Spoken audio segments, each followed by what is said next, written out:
All right, here's my question. What if you look back and this is the best time there was? Like, what if this is the best it gets?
So I was just out in San Diego filming an archival. What is an archival? An archival is, for theater purposes, it's basically just a recording of a show, of a play, of a piece of theater that is usually, well, it's usually this. Just one camera in the back of the room. If they don't have, like, I think they're called choir mics. If they don't have choir mics, then you're kind of locked in audio-wise to whatever, either, lav mics or like onstage mics the performers have. In this case, this was my brother's piece of theater called Image Description. He was on the mic and off the mic. So obviously there's a lot of audio that is just him talking, no mic.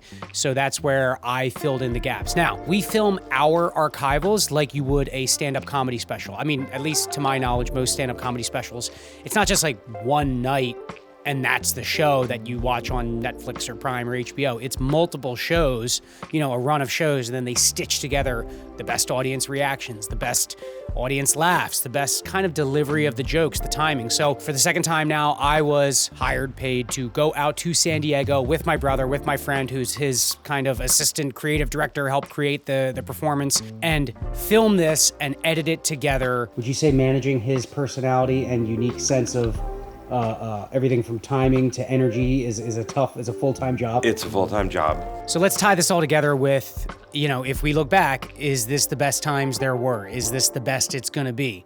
I mean, I feel like as photographers, videographers, and filmmakers, we're all kind of aspiring. We're aspiring to get to the next level, to get the next gig, the next job, the next project that kind of aligns creatively and probably financially, or at least gives us some sort of financial security or freedom to be able to make the art that we want to make, if that makes sense. So with all of this in mind, here's kind of how I'm viewing this. And the first thing I'll say is this: context matters.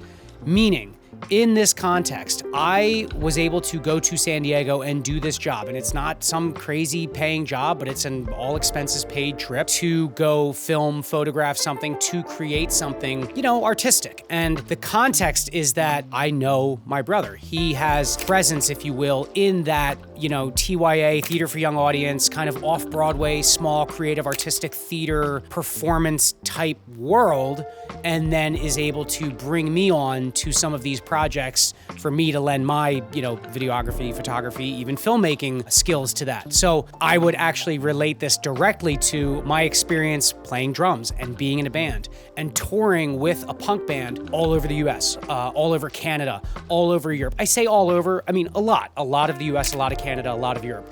And the context of that was, I wasn't the best drummer, I wasn't the best musician, but that was my other brother who I played in the band with. He was kind of the creative force, the driving force of that group.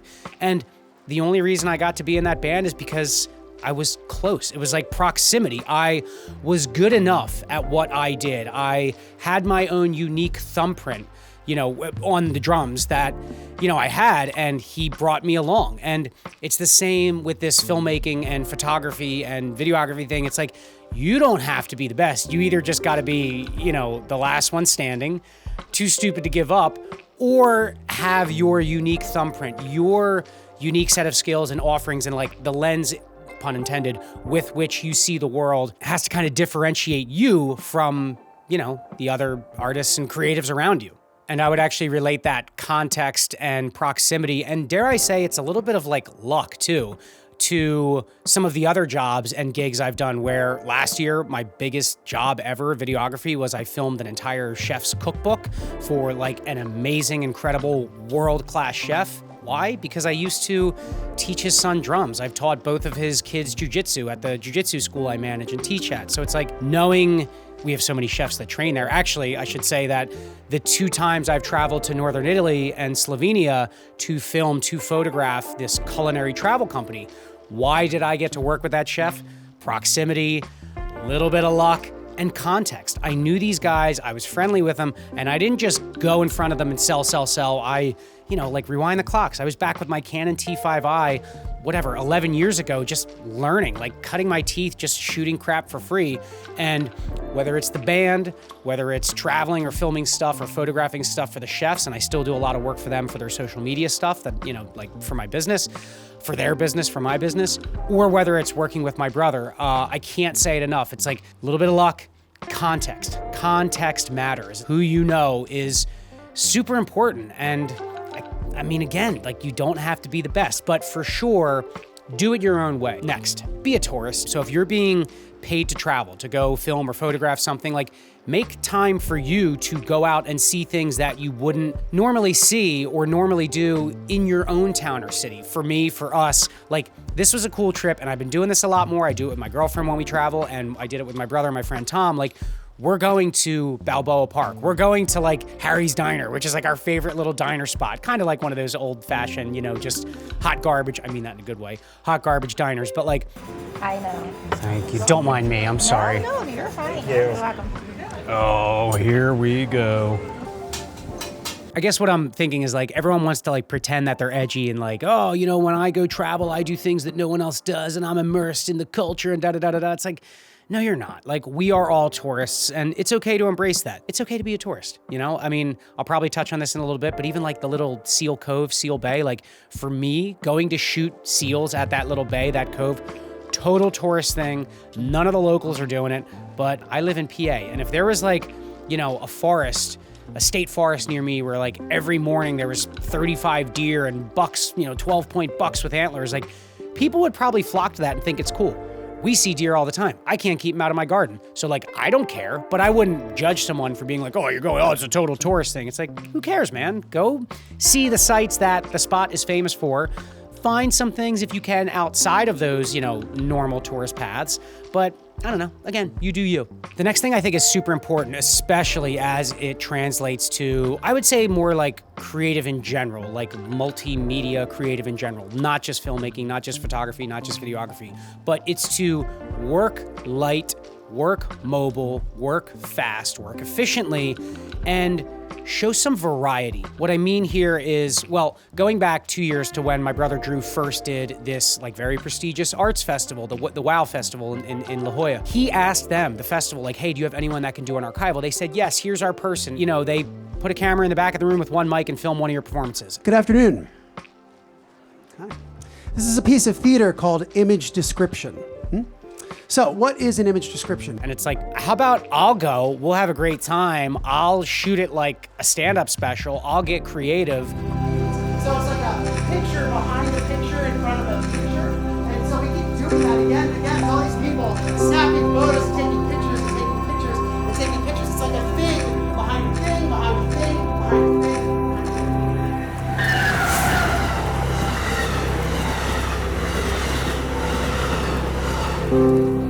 I'll get you photos. I'll do like an Instagram post with some different little vignettes. Like, to be able to kind of exist outside of the bounds of the normal, well, I'm a production company for hire, and this is, here's our list of things, the services we provide. Step outside, color outside those lines a little bit, and that, again, to my first point, is maybe the thing that separates you.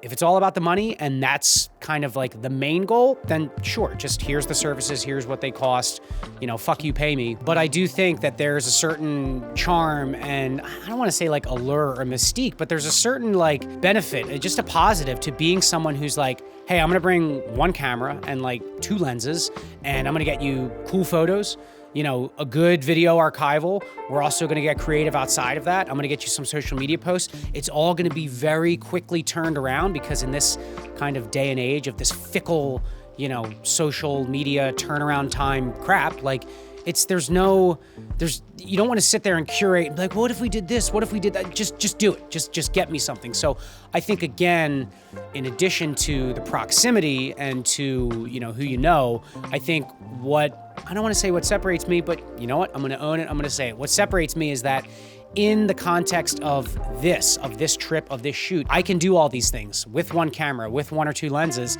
and that's also what separates me. I can work fast, efficient, light, mobile, and be a pleasure to work with. I mean, nobody wants to, work with a stick in the mud or like a dick, so, don't be a dick. So my last point, and this is, I had to do it. I mean, look at my YouTube. It's just like ground zero for ADHD. I like so many different things. I film and photograph so many different things. My passion is definitely for like wildlife conservation stuff, but as it relates to this trip and to the second point of being a tourist and it being okay to be a tourist, find time or make time to do the things and like shoot the things you want to shoot. And what I mean is, for me, wildlife. Like, we'll go to the Torrey Pines, natural reserve and just do like the cliff walk and the beach walk. We'll walk around and, go down to the docks and go down to the beach for the day. Like, things that if you lived there would not be out of the ordinary and would be considered touristy, but we would do that, and I would make time to do that and wake up early to do that just to be able to do the thing that I love, which is film wildlife. Out here, mixing art with culture, with cuisine, with nature. This is what it's all about. The big thing here, the big attraction is peregrine falcons nesting in the cliffs. Let's be honest, at this point, this trip's just become about birding for me. Now, we do have to go all the way down to the beach and then walk around. Could be exciting though. Peregrine falcons, when I was a kid, I had this book about animals and I would read about spine-tailed swift and peregrine falcons and even like, the dolphins and cheetahs and just the fastest animals in the world. I am very excited. As long as we can get there, allegedly, some old woman, not that her age matters, but a park representative, a volunteer, told me that, you'll see a bunch of photographers there pointing and gazing at them. So that's what we're doing. We're heading down to the beach to see if we can find them. You knew it was coming. You have to make a detour for birding on all these trips.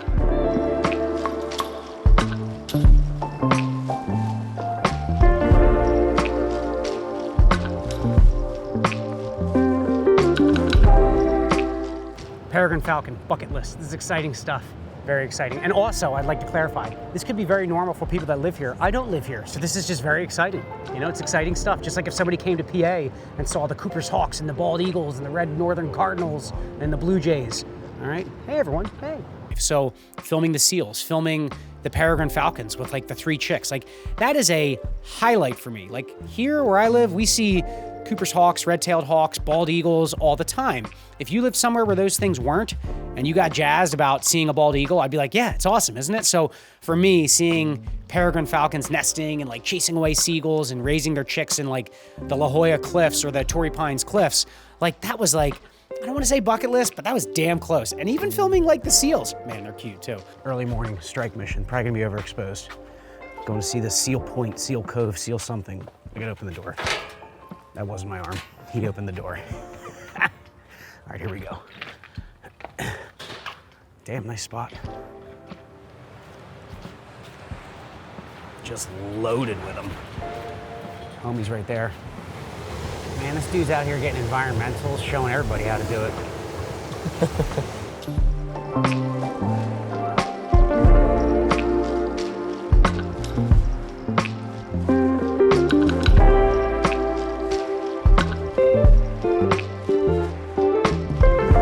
All right, that was pretty dope. Let's hit it. What's your thoughts? What did you say? I said, what's your thoughts of that? That was completely worth it and a great idea, and I'm very glad we came. We got some really great shots. That 150 to 600 crushed, and I can leave happy and satisfied. But like, it's just like cool little stuff like that, and we had the downtime to go do that stuff. So finding time or making time for things that you're interested in creatively, artistically, behind the lens while you might be on a work trip. I think that's super important. It also keeps like things sharp and keeps the rust off there too. And it was super cool like that. My buddy Vinny came out. Shout out Vinny, thanks for some BTS footage here. I'm vlogging. Find the right thing.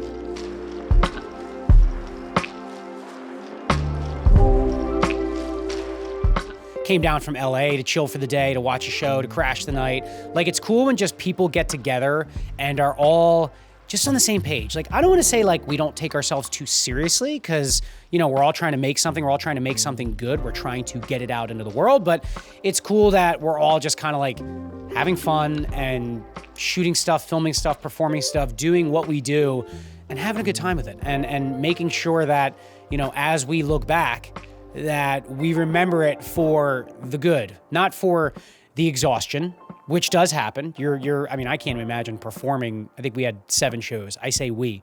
I filmed 7 shows. No, I filmed 6, because the last one I was like, I'm done. I got everything I need. So that downtime and being with people who can kind of use that downtime and all be just kind of having fun with it is like super awesome. And I'm super grateful for that. And that brings me kind of back to square one, which is I'm having this revelation, and it relates to the band, to when I was in the band. You know, there's this kind of thing looking back, you know, rose-colored glasses, whatever you want to say, but like this thing of like capturing lightning in a bottle. And, you know, at that time when I was in the band and traveling, like I knew then that that wouldn't last forever. I mean, nothing does. The only thing permanent is impermanence. The only constant is change, as it were. But it's like, you know, those things won't last forever. So these trips, and even now as I aspire to get to the place I want to be with filmmaking, with photography, with travel, with conservation and wildlife stuff. I don't know. I'm still figuring out the whole puzzle, but I am trying to, I mean,